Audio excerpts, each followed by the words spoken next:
Hi friends, నమస్తే. మీ రైతు బిడ్డ యూట్యూబ్ ఛానల్. నా పేరు వేలిశెట్టి పిచ్చినాయుడు. చూస్తూనే ఉన్నారు కదా, ఇది జామాయిల మొక్కలు, జామాయిల తోట. మా ఊరు నాగినేనిపోలు గ్రామంలో పెద్ద డొంకలో ఉన్న 2 ఎకరాలు జామాయిలు తోట వేసిండు స్నేహితుడు మరియు మన అన్నయ్య మిత్రుడు అవినిడి పవన్ కుమార్. 2 ఎకరాలు తోట వేసిండు.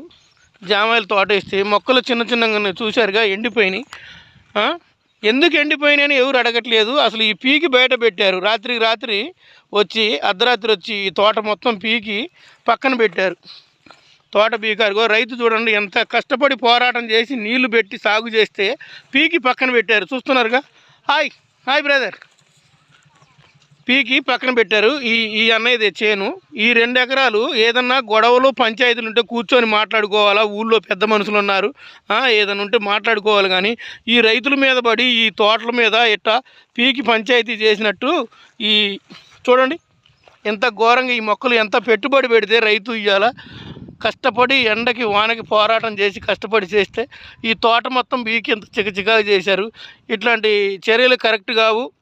దీని మీద అందరూ స్పందించాలి. ఇవాళ ఈ పిల్లగాడికే జరిగిందని కాదు, రేపొద్దున ఎవరికి జరిగినా కానీ నష్టమే. అసలు రైతు అనేవాడే లేకపోతే రేపటి రోజు మనకి అన్నం దొరకదు, కూరగాయలు దొరకవు, పప్పులు దొరకవు, ఉప్పులు దొరకవు, ఏమీ దొరకవు. అట్లాంటి రైతునే మనం ఇట్లా గొడవలు పెట్టుకొని మొత్తం తోట మొత్తం పీకి చికాకు చేశారు. చూడండి, చూపిస్తున్నా, మీరు ఇంకా లైవ్లో చూడండి. ఈ 2 ఎకరాలు జామాయిల తోట శుభ్రంగా నీళ్ళు పెట్టి ఎంతో కష్టపడి సాగు చేస్తే చివరికి వచ్చేలకి మొక్కలు బీకి పక్కన పెట్టారు. అర్ధరాత్రి గుర్తు తెలియని వ్యక్తులంట. నాగినేనిపోలు గ్రామం. 4 నెలలు అవుతుంది ఈ తోట వేసి. చూడండి, మొక్కలు మోకాలు ఎత్తులు వచ్చినాయి. ఈ జామాయిల తోట 4 నెలలు అయింది వేసి మొత్తం బీకి. ఇది భూమి, ఈ పొలం మొత్తం అవినిడి పవన్ కుమార్ది, నాగినేనిపోలు గ్రామం.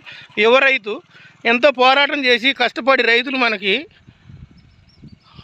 వడ్లు, బియ్యం, ఉప్పులు, పప్పులు, దినుసులు అన్నీ ఇస్తున్నా కానీ రైతులను ఇట్లా ఘోరమైన ఇటువంటి ఇబ్బందులు పెట్టి ఆర్థికంగా కొంగదొక్కితే ఎలా బాగుపడిద్ది ఈ సమాజం? కాబట్టి మిత్రులందరికీ నేను చెప్పేది ఏంటంటే, రైతును ఆదుకోవాలి. ఏదైనా గొడవలు పంచాయతీలు ఏమైనా ఉంటే కూర్చొని మాట్లాడుకోండి.